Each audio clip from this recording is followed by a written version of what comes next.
Ay magandang hapon po sa inyong lahat. Welcome po sa Thinking Pinoy First. Ito po ang aking maliit na YouTube channel. So bago po ako pumasok sa work, ay gusto ko pong talakayin yung mga ganap dyan sa Pilipinas. May mga komedya or komedyante ng lalong-lalo sa Senado ng Pilipinas. Alam po naman natin yung pangyayari na para yung tungkol sa impeachment ni Sara. So viral na viral, yun yung mga pinag-uusapan ngayon sa Pilipinas. Maraming mga karamihan ng mga Pilipino palagay ko ay naasar parang sa mga pangyayari. Di ho ba yung sa Kongreso, imbis na yun ang pinag-uusapan dahil napakarami, majority, or to be alam nyo naman siguro na 255 na congressmen yung nag-impeach sa kanya. So that's more than 1/3, or it's even more than 2/3, or to simply put, it's like more than 3/4 or 75%, almost 80% to be exact. Pero hindi po yun ang pinag-usapan, kundi yung pangyayari po sa Senado.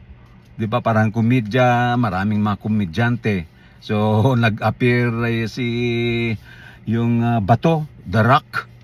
Pero yung puso pala, o yung hindi naman rock yun, bulak. At alam niyo naman po yung bulak, di ba? Hindi naman siya bato.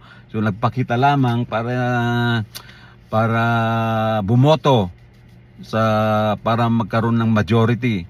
Although dinideny ni brother or Jesus Cayetano na hindi daw tungkol sa impeachment, kaya nagkaroon ng Senate coup. Pero sinungang kaya nga ang title ko ay komedya or mga komedyante. Sinong naniniwala naman sa iyo, Cayetano, Boy K, Boy 10,000 K? Sinong naniwala? Sabi nga ng mga iba't ibang mga analyst, tell that to the Marines. Parang sinasabi ni Cayetano, bobo ang mga Pilipino, karamihan tatanggapin yung ganyang paliwanag. Kalokohan yan, no? Walang iya talaga yan. Ginagago nyo na ang mga Pilipino, yung mga ganyang mayroon, kawawa yung mga mahirap, yung mga walang pinag-aralan. Hindi po siya minamalit, pero iyon yung mga gusto nyong paringgan, yung mga ganyang mga salita. Abogado ka, sinong karamihan mga kami, sinong maniwala sa iyo na hindi ang dahilan ay dahil gusto nyong salba yung anyong amo, yung mga Duterte, lalong sa CBP. High blood ako, pero sabihin niya na hindi dahil kay Sara. Bobo kami? Karamihan ba ng mga Pilipino ngayon dyan ay bobo na? Yung mga may pinag-aralan o wala, ginagago. Yung ganyan, kaya komedyante na lang dyan. Tapos doon naman si Bato, wala, I don't know. ICC, mayroon kang, ikaw yung pinuno noon, yung mga AJK killings. Sinabi mo nga, pinapapasok mo noon yung mga ICC. Sinabihan mo pa si former Senator Trillanes na harapin mo siya. At ayan, nandyan may isang salita talaga si Trillanes, nagpakita dyan sa Senado dahil nga inano mo siya noon, di ba? Na magpakita siya at sasamahan niya yung ICC. Yan, nandyan. Pero anong ginawa mo? Nagtatakbo ka. Anak ng hinayupak ka, PMA graduate ka, mga sundalo. Ako kamuntik na rin nakapasok dyan sa PMA. Kaya saludo ako dyan ng mga PMAers. Hindi lang matatalino yan, matatapang yan. Pero kakaiba kang PMAer. Anak ng bato ka. Hindi ka bato. Sinong bato? Bulak. Hindi ka lang bulak siguro. Ano ka ba? Wala. Nagtatakbo ka. Tapos sasabihin mo na yung mga NBI ang dahilan.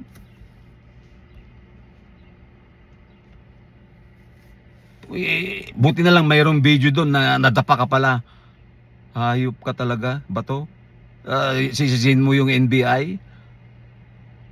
Nagtatakbo ka, parang nandiyan ka sa saya ni Cayetano, na isa ring Cayetano, yung Mr. Tenboy. 10,000K sinasabi diyan. Kaya niloloko yung mga Pilipino na eh. Kaya sabi ko nga, komedyante, maraming mga komedyante diyan. Yan, tapos ginagamit mo yung salita ng Diyos. Anak ng Diyos ko. Hindi ako'y Katoliko, pero kabisado mo lahat ng verses sa o mga chapter ng mga diyan sa Biblia, pero niloloko mo ng mga Katoliko, lahat ng reliyon ginagamit mo. Abogado ka nga, pero yung isip mo talo ka pa ng may nagsabi nga na maganda. May sabi, take it the positive way na ikaw ay abogado at may nagsabi doon. Tapos sabi ay yung si speaker ay Soto, hindi abogado, kaya let's take the positive side, sabi niya. Yung hindi ko napanood ko eh. Oo nga, naniwala ko na abogado, pero hindi naman yung titulo eh. Hindi yung titulo, kundi yung may prinsipyo ba yan? Ginagamit ba yung utak? Hindi eh. Kayo, wala. Kahit pa abogado ka o yung parang may pinag-aralan ka kumpara sa walang pinag-aralan, hindi mo pwedeng ikumpara yung ganun dahil may mga pinag-aralan, abogado or anumang profesyon kontra sa isang ordinaryong tao na walang pinag-aralan. Mas maganda pa yung may mga walang pinag-aralan. Hindi mo masasabi na dahil abogado siya gagawa na siya ng tama as Senate President. Parang hindi, kalukuhan yan eh. Kaya yung nakakatawa, sabi nga nila yung Senado, yan ang inahangaan dapat eh. Pero anong pinaggagawa nyo dyan? Yung Senado na ginawa nyo ng parang pelikula o yung entablado ng pelikula. Katulad ni Padilla. Ay, Diyos ko naman, idol kita noon na Padilla, pero yung sayang lang binabayad ng mga Pilipino. May kasalanan din kami mga hindi naman naboboto, pero ino-endorso kita sa mga kakilala ko ng ganun. Pero kawawa mga Pilipino, sayang yung mga binabayad sa iyo. Kung hindi mo man kinukuha yung bayad pero wala kang nagagawang batas sa Senado, sayang lang ang oras. Wala ka namang nagagawa dyan kundi yung pinapaano mo yung pagka-action star mo. Katulad nung yung may napanood ako kanina na gusto mo nang suntukin si sino ba yun? Pangilinan.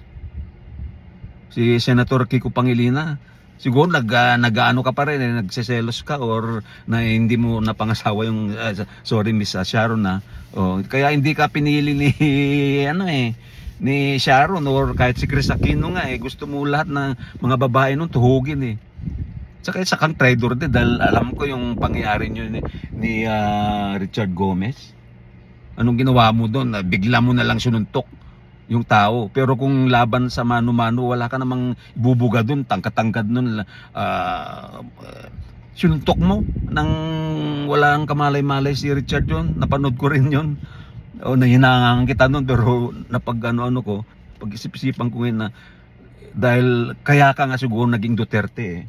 Kaya dahil ganyan yung mga Duterte, yung traitor ba? Traitor tumira. Sinuntok mo dahil at saka tapos nandun yung mga pinsan mong aktor, mga karamihan doon na nasa side mo noon eh. Kaya walang magawa si Richard. Pero kung yung mano-mano na magsuntukan kayo, na si Richard, hindi ka naman obra doon sa fencing lang na ata gold medalist yun eh. Kaya yun lang, sumigwi lang. Dahil dahil anong klaseng senador, anong klaseng senado dyan? Maghamunan ng suntukan. Tapos nandyan pa minsan yung GIL, Son? Jesus Lord? Mga Biblia, nung inaasuka, na-accuse yan na isa sa mga nagkaroon ng anomaly sa flood control. Nagtisigaw na mga Biblia, mga verses. Anak, ano ba naman niya? Mga verses na yung kitang-kita na yung mga witnesses na ikaw ay nabigyan ng pera. Kaya, ay Diyos ko. Bago ako pumasok sabi ko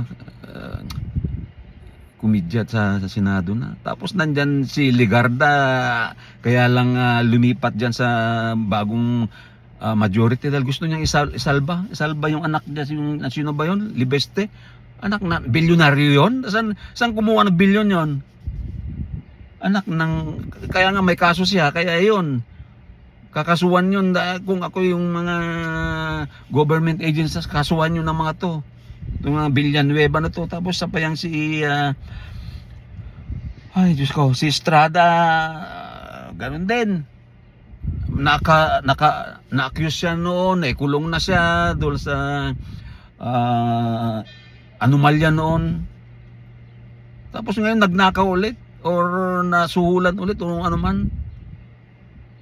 May mga kaso na sa Sandigan Bayan at saka yung dyan sa Ombudsman. Tuluyan nyo na yan, Ombudsman. Tuluyan nyo ng mga ito. Ito yung mga bilyars din, kaya rin bumalimbing para lang maprotektahan din yung kanilang mga businesses, bilyones na anak ng. May bahay ako dyan sa ano ba yan? Santa Rosa na kayo yung mga builder nun. Buti na lang at naibenta ko na yan. May mga kaso mga yan, prime water, kung land grabbing. Kaya yan na ina-assume nila na pag si Sara ay anak ng ay ma-absuelto sila. Kaya rin yung tumulay or mga nag-butterfly sa majority ngayon. Of course, sino ba to? Yung sister ni Cayetano, ganun din. Lumipad or nag-butterfly din sa new majority. Kaya anak kayo ng mga nanay at tatay nyo talaga kaya mga personal interest yung pinoprotektahan nyo. Kaya yan, mga dynasty kasi, mahirap yung mga dynasty nagpoprotekta. Hindi na yung sa Senado nung mga panahon 1960s, 70s, 80s or 90s. Talagang saludo kami sa mga senador doon. Calao, Enrile, Ople, Tolentino, Laurel, Jokno, Arroyo, hindi si Gloria, yung Joker yon. Yung mga kahit hindi mga abogadong iba doon, parang yung isang doktor, si Flavier, health secretary noon. Anak, si Ople, na hindi naman nakatapos. Magaling din yung nung nasa Senado yan. Naalala ko mga yan lang Primicia, I don't know, mga ganun. Meron din kami sa La Union, I'm from La Union, San Fernando La Union. Meron daw isa ring, naalala ko yung pangalang senador nun, Osias at parang ganun. Yung mga panong yon talagang debate,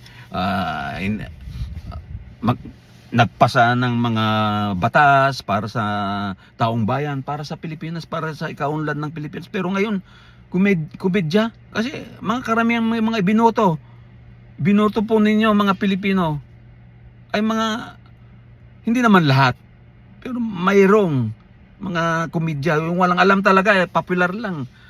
Huwag na pong ganon mga kababayan ang mga iboboto nyo. Sayang yung mga batas na hindi nila nagagawa. Sayang, hindi na yung pera. Sabihin, ano ba yung pera? Magkano lang yan?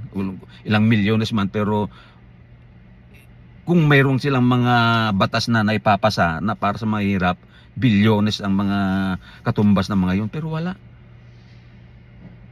Paanoan lang, parang aksyon, komedyante, may iiyak, may tapos nagtatawanan-tawanan pa sila pagkatapos na. Saan ka nakakita na? Wala yung debate na parang si Robin, opposition daw, kailangan to oppose. Anak ng tatay ka ng nanay mo na opposition is from the word oppose. Pero hindi mag-oppose ng oppose.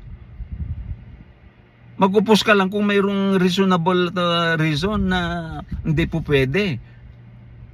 Lahat ng policy or anumang batas o laws na ginagawa nyo dyan, hindi mo ino-oppose lahat kung magkakaganda naman ng bansa para sa tao, sa bayan.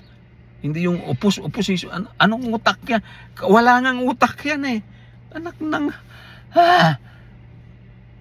Gusto ko mang sumigaw dito, wala akong magagawa, pero sana po nakikiusap tayo mga Pilipino.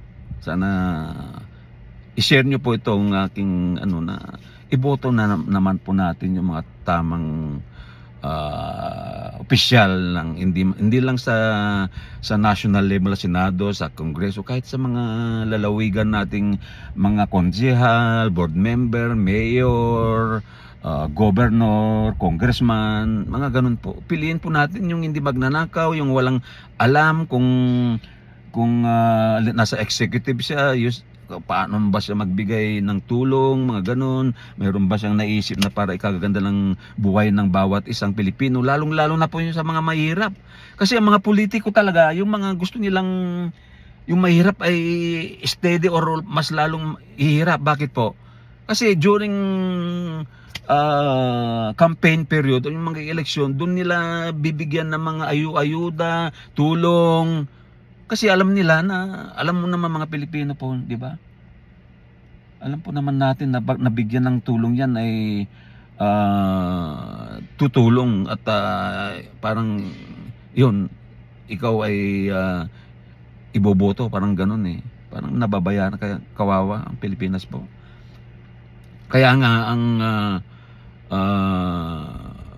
isa siguro po sa dapat na mayroong foundation or organization na mabuo na pumunta sa mga liblib, lalong-lalo na sa mga mahirap, walang edukasyon, na doon sila magbuos ng kanilang oras na ipaliwanag sa kanila yung mga na dapat ng mga iboto, na hindi na iboto yung mga magnanakaw ng mga Pilipino, yung mga walang alam na gumawa ng batas, yung ganon, yung dapat sa far-flung areas ba?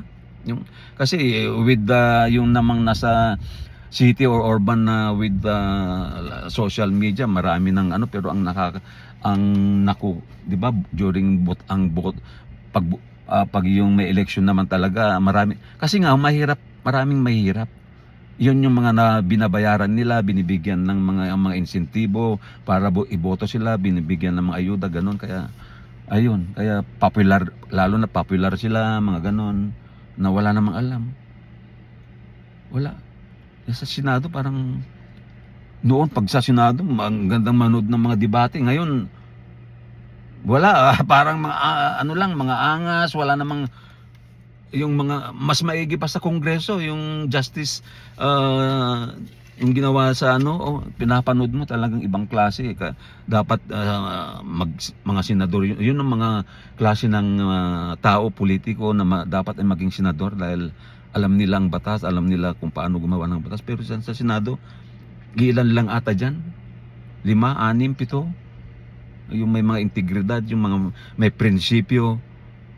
Kaya during sa re-election po sa 2028, wag na pong iboto muli yang si Estrada, si Jesus Lord, sino ba 'yon? Villanueva, mga re-election na sa ata yan eh. Villanueva, Estrada, sino ba? Si Legarda, re-electionist din ng palagay ko. I don't think ito namang si Subiri at saka si Ejercito, I don't know kung re-electionist sila. Medyo pag-iisipan dahil medyo abstain. So abstain meaning both sides, double blade. So parang walang prinsipyo rin yon. So pag-isipan po, wag iboto ng mga yun, mga re-electionist. Yun lang naisip ko, mga re-electionist, di ko pa. Pero yung mayroon na mga re-electionist na magagandang yung katulad ni Gatchalian ata, re-electionist din yon. Yun lang ang alam ko na, basta alam nyo na, yung lalo na yung 13 Judas ba? Tinatawag din lang na majority ngayon. Si Boyke ata, re-electionist din yan. Anak ng, wag nang iboto yan. Hindi ko lang alam. So, yun lang po yung, kaya sabi ko, kalokohan, komedya na sa Senado.